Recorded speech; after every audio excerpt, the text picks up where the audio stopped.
구독과 좋아요, 알람 설정 부탁드려요.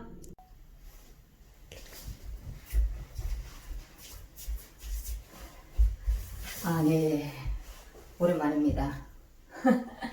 안녕하세요. 네, 안녕하세요. 이게 오늘로 세 번째 시간이 네, 맞습니다. 됩니다. 북한 경제를 알면 북한이 보인다. 오늘은 돈 이야기가 준비되어 있네요. 예, 오늘 제가 돈 이야기를 좀 드리려고요. 지난번까지 너무 좀 고리타분하게 설명을 드린 것 같아서 제가 오늘은 공감이 쉬운 네. 주제로 경제하면 또 돈 아니겠습니까? 그렇죠. 그래서 북한의 돈 얘기를 좀 해보려고 합니다. 근데 사실 이제 뭐 북한 경제가 이러면 경제가 요새 조금 이전 연대보다 2000년대보다 조금 많이 북한 사람들한테는 아니지만 그럼요. 일부에서는 네, 조금 이제 그렇죠. 발전이 예. 있는 거잖아요. 그래서 북한이라고 하게 되면 일단 동영상이나 사진을 봤을 때 북한이 정말 그렇게 발전했냐, 저런 것도 있냐 이렇게 하잖아요. 근데 그 많은 것들 중에 많이 변한 것들 중에 가장 한 가지를 꼽으라면 예, 한 가지 꼽으라면 저는 돈에 관한 얘기를 꼽고 싶습니다. 돈을 딱 꼽고 싶거든요. 조금 이제 멋지게 말하면 화폐죠. 그렇죠. 네, 여기 이제 화폐를 주고받는 걸로 넘어가면 금융, 이제 네. 이렇게 해서 얘기 순서가 돈, 화폐, 금융 이런 얘기들이 네. 북한이 어떻게 변했나를 압축적으로 설명하는 좋은 설명할 수 있는 단어라고 생각을 합니다. 돈이라는 개념을 뭐 다시죠. 다 네네네. 아시지만 잠깐 이제 그쵸. 정리를 한번 넘어가면, 그러니까 돈이라는 거 원래 상품을 주고받고 거래하다가 생겼어요. 왜냐면 네. 귀찮잖아요. 돈의 역사가 네, 내가 소를 소고기를 팔려면 소를 들고 가고 또 쌀을 받으려면 교환하려면 그걸 또 몸으로 그치, 짊어지고 와야 와야 되지. 되니까 너무 거래가 어렵죠. 그래서 또 멀리 가야 되고 네. 그래서 이제 화폐가 발전을 하기 시작했습니다. 사실은 북한도 거의 소비재 상품에서 화폐 같은 게 나왔다고 설명이 가능해요. 왜냐하면 기억하시겠지만 그렇죠. 1990년대 말, 네. 2000년대 초 네. 쌀이 있으면 잎쌀이 있으면 어딜 가서 뭐든 다 바꿀 수 있었죠. 집도 살 수 있었어요. 예, 그게 바로 그렇죠. 화폐입니다. 네. 조금 이제 정리를 해드리면 화폐라고 하는 것은 이렇게 그 교환 네. 수단이 되기도 하고요. 또 저 정도면 방금 말씀하셨는데 이렇게 문화주택 하나 네. 그럼 저거 한 쌀 한 300kg면 되겠는데 이렇게 같이 척도 계산을 해주는 네. 수단의 역할도 있죠. 또 내가 돈을 벌어요. 그러면은 예전에는 그러니까 90년대 말에는 이제 잎쌀을 깔고 산다 이런 말이 있었지 않습니까? 내 네. 집에 계속 쌀을 그렇지. 네, 네. 이렇게 내가 재산을 쌀로 저장을 했다가 어떻습니까? 내년 봄에 춘궁기가 되면 또 그럼 늘어나죠. 또 네. 더 비싼 가격에 팔 수 그렇죠. 있고 그래서 그런 이제 가치 저장의 수단 이런 것들이 있습니다. 그래서 90년대에는 하도 먹고 사는 게 어렵고 굶어 죽던 시절이니까 쌀, 옥수수 굉장히 중요한 거의 화폐 같은. 그렇죠. 네. 저도 그때 당시에 97년도인가요? 그때 감자를 가지고 집도 샀고 테레비도 감자를 주고 샀어요. 그러니까 그때 감자를 고난의 행군 시기 올이라고는 누가 계획을 못했던 그렇죠. 그 시기였으니까 다른 도시에서 농사를 안 짓던 사람들이 엄청 먹을 걸 이제 구하기 힘들었잖아요. 그래서 저희 같은 경우는 항시 농사를 지어왔기 때문에 감자가 있었던 거예요. 네, 가장 일반적인 그쵸. 상품 재화가 화폐 역할을 하게 되는 그러니까. 것이죠. 예. 그러니까 1톤을 가지고 제가 그때 집도 사고 TV도 사고 그랬던 거죠.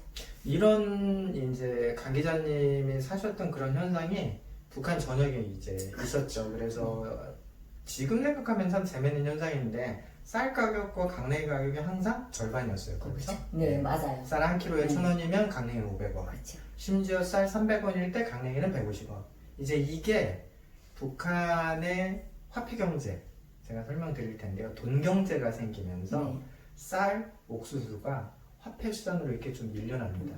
네. 그리고 진짜 돈으로. 북한의 원화 있잖아요. 네. 원화가 그 기능을 하고 뒤에 또 설명을 드리겠지만 경제 규모가 이렇게 커지는데 원화를 북한 정부가 공급을 못하니까 어때요? 화폐는 필요하고 그래서 그 자리에 외화가 들어오죠. 또 외화는 직접 밖에 나가서 뭔가 사올 수 있다. 네. 이런 장점 때문에도 뭐 굉장히 각광받는 그렇죠. 화폐였고요. 이러면서 이제 지금은 북한은 누가 봐도 확실한 이제 화폐 경제로 들어가게 되는 거죠. 좀 화폐 얘기를 하나 더 드리면 원래 이제 북한에서 화폐 경제는 조금 단순합니다. 지금 이제 한국만 하더라도 화폐 얘기가 어떤 단어랑 연관돼서 나오냐면 뭐 현금 이게 이제 화폐인데 네. 예, 우리 스마트폰 뭐 가지고 뭐 사잖아요. 네네네. 이 디지털 화폐라고 요즘 또 말도 하고 그렇죠. 뭐 또 뭐 코인이니 뭐니 충전돼서 가상화폐도 네, 있고 그렇죠. 또 심지어는 뭐 비트코인이다 뭐다 투자 광풍이 네. 불었던 이런 암호화 화폐 이런 식으로 이제 화폐의 쓰임새와 기능에 따라서 이제 나누는데 역사적으로 좀 보면 이제 화폐가 뭐 현금도 있고 이것도 있고 저것도 있고 이제 이렇게 됩니다. 그래서 근데 북한은 화폐 역사를 보면 좀 단순하죠. 그래서 네. 화폐가 원화, 조선 원화. 그렇죠. 예. 그래서 이제 북한 분들 이걸 또 현화라고 말씀하시잖아요. 네. 이런 존재하는 화폐니까 현화. 또 내화라고도 하고 외화의 반대말로.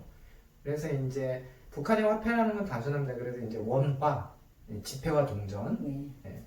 동전이 요즘에 많이 없더라고요. 제가 그 북한 시장에서 굴러다니는 돈을 그 단위별로 다 네. 가지고 왔는데요. 북한의 원화의 그 동전의 제일 말단 단위가 1전이에요. 예.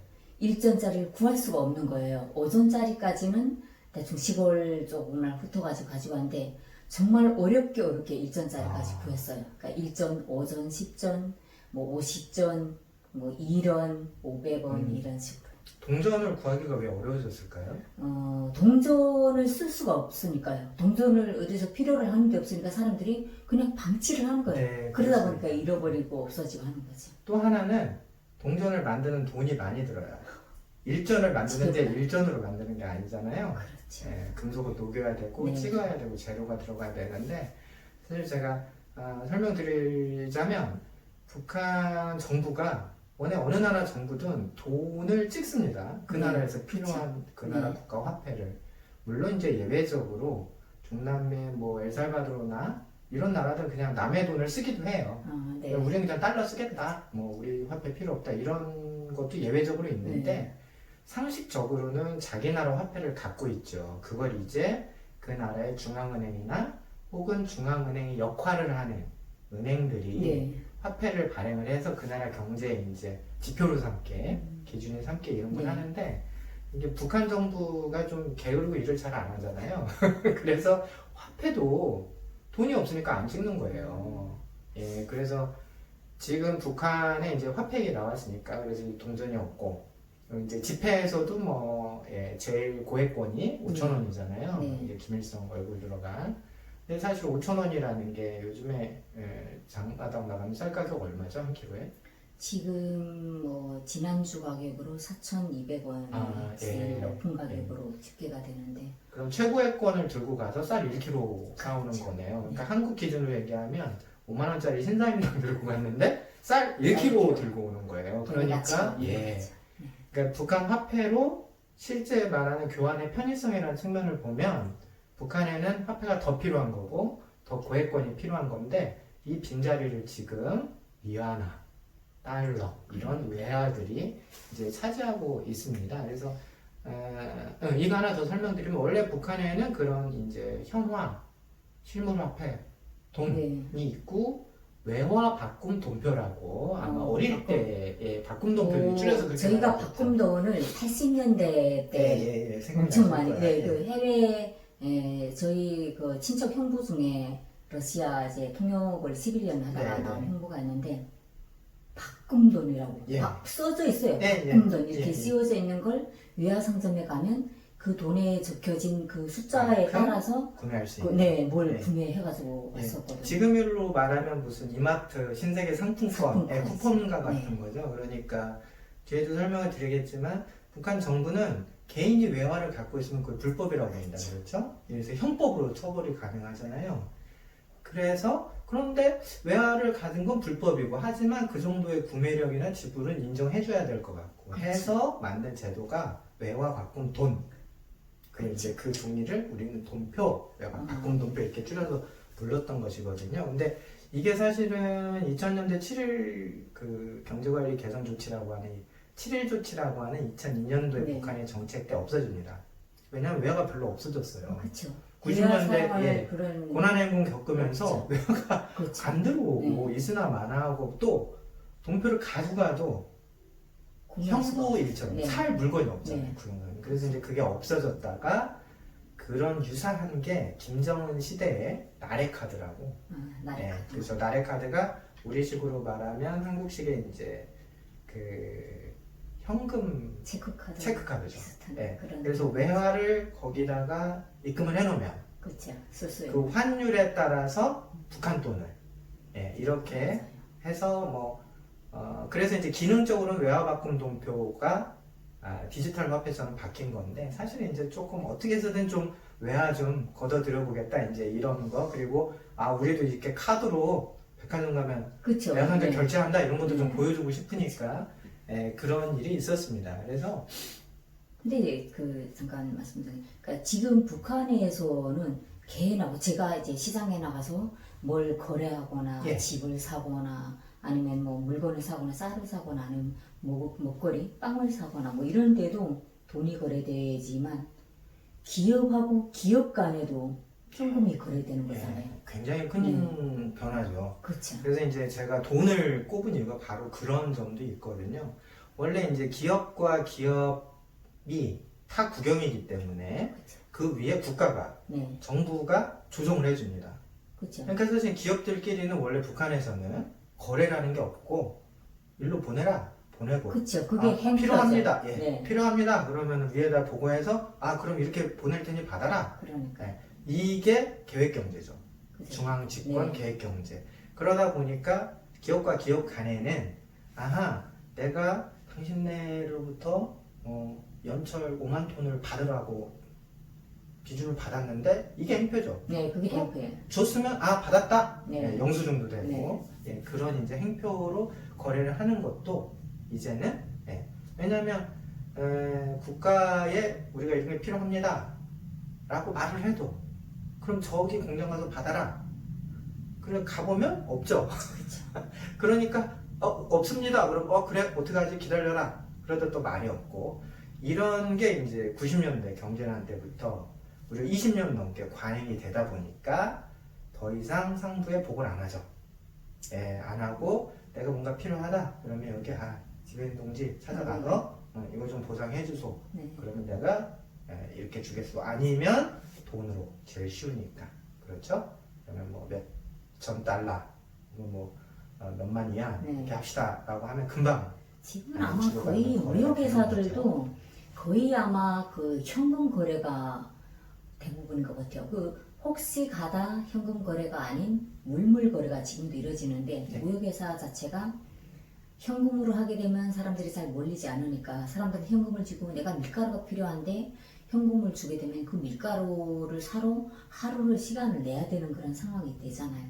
그러니까 현지 주민들이 편의를 도모한다 이런 차원에서 밀가루, 설탕, 기름, 그러니까 주민들이 가장 많이 필요로 하는 그런 식품들 그런 걸 가지고 가서 그냥 밀가루 1kg에 지금 5,000원이니까 뭐 둘 중 몇 킬로를 갖다 바치면 이걸 준다니까 사람들이 누구나도 현금을 줄 때보다는 더 빨리 하는 그런 사례도 있긴 있더라고요. 근데 이제 그것은 물물 거래라기보다는 이제 화폐 거래를 하는 신용이 쌓이면서 그렇죠? 그러니까 당연히 줄 거라고 믿기 때문에 먼저 주는 거죠.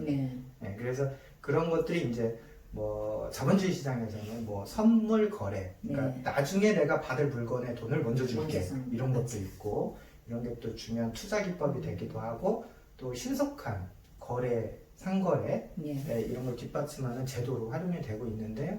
북한에서도 그런 게 발전을 한다는 건 그만큼 화폐 경제. 그러니까 화폐 경제의 핵심은 사실은 신용이에요. 예를 들면 내가 쌀을 갖다 줬을 때 왜 받나요? 쌀을 믿거든요. 그렇죠. 이건 쌀이다. 거다. 근데 그 쌀에 모래가 50% 섞여 있다. 그런 의심이 있으면 안 받겠죠. 그럼 화폐로서 쌀이 기능을 못 하는 거거든요. 그런데 이제 위안화. 이것은 절대 가짜일 확률도 드물고 그러니까 미주 지폐일 확률도 드물고 이건 어디 가서나 받고 특히 중국 가서는 더 잘 받고 그러니까 당연히 위안화 인기가 제일 높은 거고 보이지 않는 돈이 예. 된다는 거죠. 그래서 이제 달러는 네. 제일 가치가 크니까 또 선호는 하지만 또 쉽게 접할 수는 없고 역시 제일 가치 없는 건 조선 원하는 거죠. 그러니까요. 진짜 조선 원화에 대한 그런 게 너무 없는 것 같아요. 돈이라는 것도 이런 측면도 있습니다. 돈이 경제를 돌게 하는 역할이 중요한 있어요. 역할이죠. 예, 그래서 이제 옛날 얘기를 좀 잠깐 하고 가면 이제 90년대 그 경제난을 겪고 2000년대 사람 넘어오면서 사람들이 이제 뭐든지 먹고 살고 생존해야 되니까 뭐든지 하게 되죠. 그래서 팔 수 있는 걸 다 모아서 그게 처음엔 다 중국으로 팔리는 거였어요. 네. 기억나시죠? 네, 뭐든지. 그렇죠. 네. 그러니까 중국으로 나가지 않는 거는 가치가 낮고 중국으로 바로바로 팔 수 있는 거는 네. 가치가 높고 그렇죠. 예. 그래서 돈이 될 만한 건 모두 다 중국에 내다 팔았고 그래서 중국 위안화를 손에 쥐게 되면 이걸로 필요한 모든 걸 중국에서 사올 수가 있습니다. 예, 그러면서 사실은 북한 경제가 조금씩 일어났다고 볼 수 있고 그렇게 해서 사고 파는 게 조금 되고 중국에서 뭔가 들어오니까 네. 일종의 북한 내수도 가능해진 거죠. 그렇죠. 예, 그러면 먹고 힘이 나니까 또 사람들이 일을 하게 되고 일을 해서 뭔가 자꾸 만들면 네. 그래 그럼 나 그것도 사겠다 해서 이렇게 돈은 그래서 중국과의 무역과 북한 내수라고 하는 이 두 가지 축으로 경제가 이제 조금 이 바닥에서 회복이 됐는데 그 당시에 또 돈이 화폐가 굉장히 중요한 역할을 합니다. 보통 그 경제가 이렇게 성장하는 시대에는 네. 돈에 대한 수요가 많아져요. 왜냐하면 나도 미천이 있으면 돈 벌 수 있겠는데 그렇죠. 그래서 뭔가 할수 사람들이 있다. 달려듭니다. 그래서 보통 생산을 얘기를 할 때 우리 그 경제학 교과서에 보면 뭐 토지, 자본, 노동, 뭐 요즘엔 그렇죠. 기술 네. 뭐 이거 너무 뭐 정보. 간단한 얘기잖아요. 네. 근데 이제 이런 측면으로 설명을 들어보면 원래 북한에는 토지는 있는 거죠. 그렇죠. 시설도 네. 있는 거고 그런데 이제 이건 다 국가가 가지고 있었어요. 그리고 그 다음에 이제 자본 이건 돈 아예 없었죠. 사실은 없었던 게 아니라 이것은 100% 국가가 쥐고 있었어요. 제가 뒤에 설명을 거의 드릴 다 이제 건데 국가죠. 예. 그 다음에 이제 노동은 개인들한테 남아 있었죠. 이건 가져가는 게 아니니까 그렇죠. 그 다음에 뭐 기술은 뭐 좀 말하기 아직은 이른 때였고 그래서 이런 식으로 설명을 하다 보면 이렇습니다. 토지라는 게 원래 국가가 원래 다 가지고 있었는데 떼기밭, 네. 소토지, 그렇죠. 부업지 네. 이렇게 조금씩 개인들이 개인이, 가서 네. 그러니까 토지가 국가 영역에 있던 게 조금씩 개인적으로 활용됐던 거예요. 그래서 두 번째로는 자본이라는 것도 사실은 자본은 북한이 사회주의니까 자본, 돈에 대해서는 그냥 신경을 안 쓰고 그러니까요. 별 필요 없는 것처럼 네. 이렇게 설명하는 분들이 있어요. 근데 제가 보기엔 그거는 잘못된 이해입니다. 자본과 돈을 국가가 다 가지고 있었던 거지 야 우린 자본이 필요 없어 돈이 필요 없어 이랬던 게 아니에요. 그렇죠. 당연히 돈이 예. 필요하죠. 만약에 우리는 사회주의이기 때문에 다 계획경제를 하기 때문에 자본주의가 가지고 있는 화폐 돈은 필요 없어 만약에 이런 접근이었다면 100% 이런 접근이었다면 북한 주민들이 외화를 갖는 거에 대해서 그렇게 집착을 하면서 그렇죠. 쫓아가서 네. 뒤지고 뭐 북한 말로 쫄고 뺏고 이런 짓을 하지 않았다는 안 거예요. 네. 사회주의 국가들 중에 외화 가진 걸 범죄로 처벌하는 나라는 북한밖에 없었습니다. 아니, 생각해보면 그렇지 않아요? 저 예. 처벌한다니까 무슨 생각이 나냐면 언젠가 이제 그 2001년인가 2000년인가 그때 어쨌든 2000년대 초반에 어떻게 장사를 하다 보니까 달러짜리가 100달러짜리가 저희 집에 두 장이 생겼어요. 네. 근데 그때 당시 100달러면 굉장히 큰 돈인데요. 58만 원이라는 어마어마한 네. 큰 돈이니까 200달러면 땅집을 100만 원이라는 돈인데 네. 그 돈을 가지고 있는 게 너무 무서워가지고 100만 원은 따로 이제 천정 위에다가 이제 비닐 딱 싸서 이제 딱 붙여서 하나 보관을 하고 달러 하나. 네, 한 100달러짜리 장. 한 네, 장. 한 장. 네. 그리고 한 장을 가지고 도시로 이제 밖으로 예. 나갔어요. 근데 그 100달러짜리가 북한 주민으로서는 엄청 큰 돈이니까 이게 진짜인지 가짜인지 엄청 검사를 많이 하더라고요. 네. 근데 다행히도 그게 진짜여서 그걸 가지고 이제 그 뭐 기계다 여보고 진짜인지 아닌지를 확인한 후에 그때 북한 원으로 바꾸는데 원으로 가져가자면 이제 엄청 많은 돈이기 때문에 그걸 다 식량으로 이제 바꿔가지고 와서 또 역시 고리대죠. 이제 예, 비쌀 예, 때 예. 가는 그런 식도 있었거든요. 그러니까 이 외화도 그때 왜 감축했어요? 이제 들키면 뺏기거나 그렇죠. 예, 처벌당하니까 그러니까 감춘 제가 거죠. 설명 들었듯이 애당초 북한 정부는 개인 영역에서 자본이라든지 재산이라든지 이런 걸 고려하지 않았기 때문에 충분히 북한 원화 화폐를 찍진 않았습니다. 찍을 필요가 자기들은 생각이 없었다고 생각하는 거예요. 그래서 원래 화폐라고 하는 건 그 나라의 네. 재산의 비율에서 있어야 합니다. 그래서 재산이 이만큼인데 화폐가 이만큼 하면 그 인플레이션이라고 해서 네. 돈값이 없다고 하는 거죠. 가끔 우리도 외국에 나가면 창피하잖아요. 그러니까요. 뭐 1달러에 지금 1,200원? 네, 그러니까 너무 단위가 많으니까. 네. 특히 그 베트남 여행을 많이 가보신 분들은 베트남 화폐가 뭐 음료수 커피 하나 사 먹으면 뭐 몇만 네. 동? 네. 예, 뭐 몇십만 동, 몇 백만 동? 뭐 밥 한 번 먹으면 100만 동 나오고 그런데요.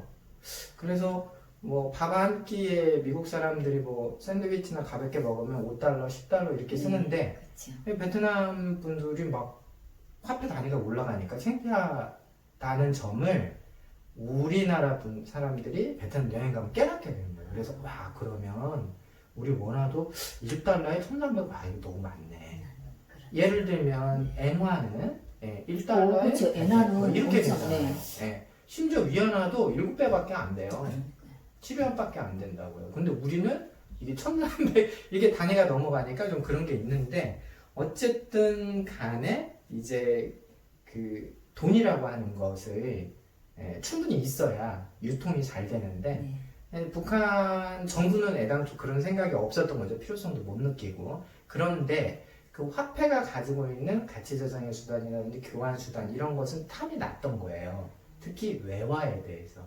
그래서 이제 설명해 주신 것처럼 외화에 대해서는 지금도 형법적인 처벌을 합니다. 권장사항이 아니라 언제든지 인민보안에서 보안원들이 당신 이 외화를 왜 가지고 있어? 그쵸. 어디서 났어? 따지고. 가지고 갈 수 있습니다. 그 말씀 하나 드리고요. 이제 아까 얘기하던 게 이제 그 경제가 성장기에 들어서면 돈의 수요가 생긴다. 방금 이제 고리대라는 말씀을 해주셨는데 그 돈의 값이 이자죠. 그렇죠. 이 돈이 얼마만큼 가치가 있을까에 따라서 이자가 붙잖아요. 이 돈을 가지고 이만큼 벌 수 있어 하는 비율로 이자가 붙습니다. 그렇죠? 지금 보통 사람들이 이렇게 돈 빌리면 1년 기준 한 20% 정도 되나요? 20%는 넘는 것 같아요. 아, 넘어요? 네.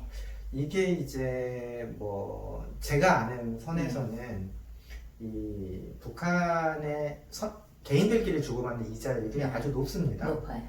우리 느낌으로 높아요. 그렇죠. 그런데 이제 재밌는 것은 한국도 1980년대까지 있잖아요.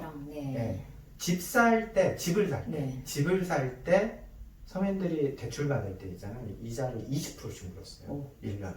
100만 원을 빌리면 20만 원을, 지금 이자율이 2%예요. 2%에서 올라갔다 해서 100만 원 빌리면 2만 원 1년을 갚는 거라 지금은 대출이 안 돼서 문제지 이자는 고려하는 사람들이 거의 없을 정도인데 예를 들면 북한은 지금 20%가 넘는다. 그럼 이제 뒤집어서 생각하면 이런 거죠. 이자가 20%가 넘는데도 돈을 빌리고 싶어 하죠. 그쵸. 빌릴 수 있으면 내 신용이 있으면 네. 왜 그런가요? 그럼 벌어서 갚을 수 있기 그렇죠. 때문에. 그래서 고속 성장 경제기에는 이자율이 높아도 유지가 됩니다. 근데 이제 제가 북한의 돈에 대해서 이제 설명드리고 있는데 그 부분도 그래서 하나 설명을 드리고 싶은 거예요. 고리대는 북한 형법에 나와 있습니다. 이것은 무조건 이거 뭐 그냥 이건 무조건 잡혀가는 거고 불법이에요. 보안원들이 와서 걸면 빠져나갈 여지가 없습니다. 무조건 노동 단련대로 가야 되는 거예요. 그런데 사실은 이렇게 돈을 주고 빌려받고 이 관계에서 우리가 꼭 생각해야 될 게 두 가지예요. 하나는 돈을 빌려줄 능력이 있는 사람이 등장했다는 점. 그렇죠. 나 먹고 쓰기 바쁜 게 아니라 여윳돈이 생겼다는 거죠. 두 번째로는 빌려가서 다 떼먹고 도망간다면 이런 게 없죠. 자리를 잡을 수 없겠죠. 그렇죠? 그런데 자리를 잡았잖아요. 그래서 이 집 인민반장 아주머니는 20%인데 저쪽 이민받는 아주머니가 19%, 그러면 거기 가서 돈을 빌리죠. 예, 그런 식으로 해서 개인 간 거래에도 일종의 암묵적인 이자율이라는 게 생겼어요. 예, 그런데 이 이자율이, 이것은 참 통계적으로 입증하기는 어렵습니다. 왜냐하면 다 조사를 할 수는 없으니까. 그런데 사실은 곰곰이 생각해 보시면 90년대부터 지금까지 이 이자율이 조금씩 내려오고 있다는 건 체감하실 수 있을 거예요. 그렇죠. 그러니까 고리대 같은 경우는 꼭 배잖아요. 그렇죠. 그래서 10개면 높은 이자라는 20개를 뜻이에요. 이제 했는데 그 북한이 2000년대 초반에 고리대 정사꾼들을 대거 이제 그 통제를 하면서 고리대를 가져다 먹은 사람들 보고 명단을 제출을 하라고 해요. 나는 누구한테서 뭘 얼마에 가져다가 언제 얼마를 주기로 했다. 그러니까 북한 보안소가 그걸 딱 봤을 때, 야, 이건 정말 이건 너무한 거다. 날짜가 이제 고리대를 내가 감자 100kg를 주는 시점으로부터 받아들이는 시점까지 불과 3개월도 되기 전인데, 이걸 2개월 반 정도 되는 새에 배를 이제 받는 거잖아요. 그러니까 이런 사람들은 다 이렇게 블랙리스트 해가지고 처벌한테 했어요. 그러니까 이 고리대 장사꾼들은 또 어떤 방법을 했냐면, 이렇게 무능력하고 신용도 안 지키는 이런 사람은 고리대 장사꾼들끼리 통해가지고 이런 사람들은 절대 안 주는 거예요. 안 주니까, 안 주면 그 사람들 어딜 가겠어요. 울고 빌고 그 집에 농사를 다 해주면서 와서 또 빌려가고. 이게 조금 하다 보니까 예전에는 고리대 기간이 엄청 짧았어요. 막 한 달 반, 뭐 두 달. 월금을 상환하는 기간이 그렇죠, 짧았다는 짧았어요. 거죠. 근데 예, 지금은 뭐 한 4개월 좀 길어지고, 그리고 이제 곡물로 만약 경우에 딱 내가 녹말을 50kg 줬는데 100kg를 받아야 되잖아요. 그게 없으면 그래 뭐 이거 없으면 대신 다른 거라도 겉고기라도 네. 어느 정도.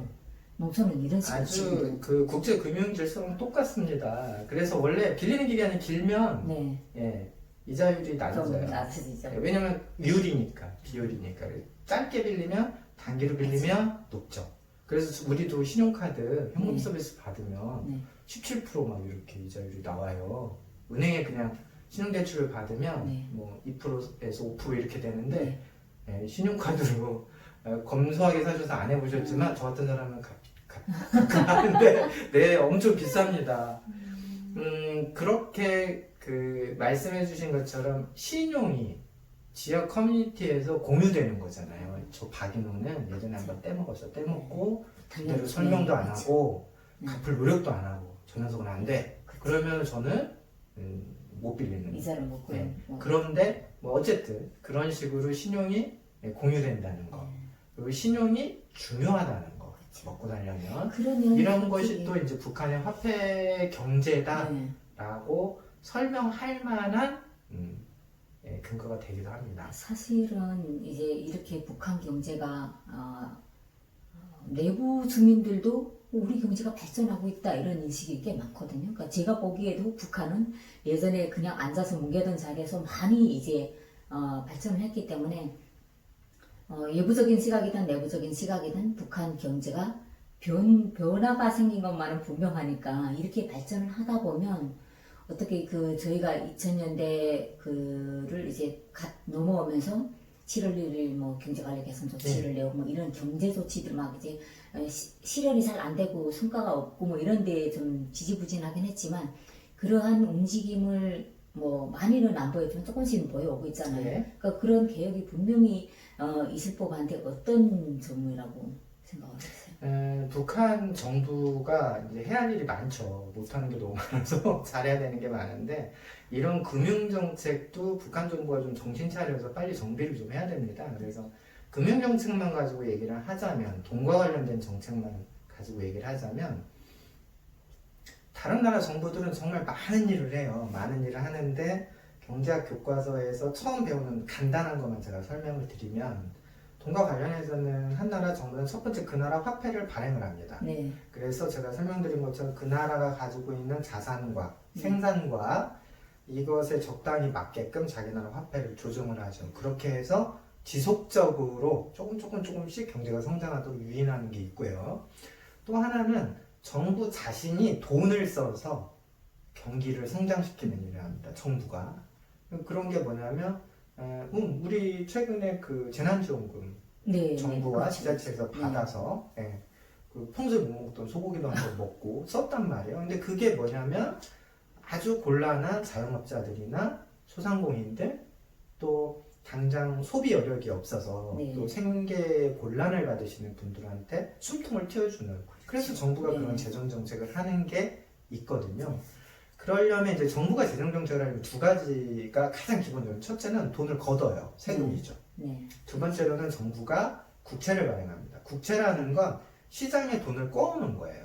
그치. 제가 이 10년 후에 얼마 이자 쓰겠습니까? 3% 올려서 이렇게 뭐 10% 올려서 줄 테니까 각서 쓰는 거죠. 그래서 사람들 정부가 망할 리는 없잖아. 그러니까 그걸 사서 나중에 10년 뭐 10년만 있는 거 아닙니다. 짧은 거는 뭐 더 가까운 것도 있는데 어쨌든 투자를 하는 거죠. 그래서 민간 시장에서 이제 돈을 꺼와서 네. 그걸 가지고 필요한 데 돈을 쓰는 거죠. 두 가지로 세금과 채권 발행을 통해서 뭐 돈을 쓰기도 합니다. 물론 채권 발행은 통화량을 조절하기 위해서 시중에 돈이 너무 많이 불렸다. 이럴 때도 또 채권을 발행해서 통화량을 줄이기도 하는데 쉽게 말하면 정부도 필요한 돈을 조달해서 쓰고 시장에 개입을 한다는 거예요.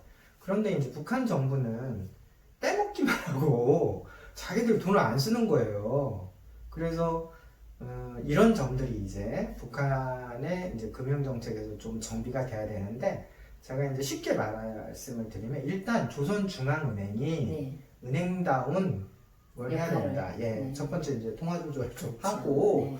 그리고 사람들이 돈을 맡기면 예금을 줘야 적금을 되죠. 하면 네. 나중에 줘야 되잖아요. 줘야 그래서 돼요. 네. 조선중앙은행엔 은행인데 돈이 없는 은행이에요. 아시다시피. 왜냐면 가면 돈이 없어요. 돈을 좀 예전에는 네. 모아놓으면 그거 중앙당 재정경리부 뭐 이런 식으로 해서 쏙쏙쏙쏙 다 빼가서 돈을 맡긴 사람들한테 돈을 돌려주지 못하니까 사람들이 조선 사람이 조선중앙은행을 못 믿는 안 믿는 겁니다. 거죠. 예, 그러니까 돈이 들어오지 않고요. 그래서 좀 이런 문제가 좀 시급히 개선이 돼서 북한 정부도 돈이 뿌려지고 돌고 또 누군가 돈을 가지고 재투자를 해서 경제를 성장시키고 생산을 하고 이런 선순환 구조가 생길 수 있게 북한 정부도 좀 빨리 정신을 차려서 관련 그런 기능들을 정상화하는 게 필요하지 않겠냐 이 정도로 말씀드리겠습니다. 네, 오늘은 북한의 돈 이야기, 네, 북한의 개인 간 거래 또 기업 간 거래도 또 돈으로 지금 형성이 되고 예전에는 곡물로 이제 거래를 하던 것도 점점 이제 화폐로 하게 되고 또 나아가서는 북한 조선중앙은행이 정말 운행단 역할을 해야 된다. 그래야만이 북한의 통화가 제대로 흐름을 타고 흐른다 이런 말씀을 해주셨습니다. 고맙습니다.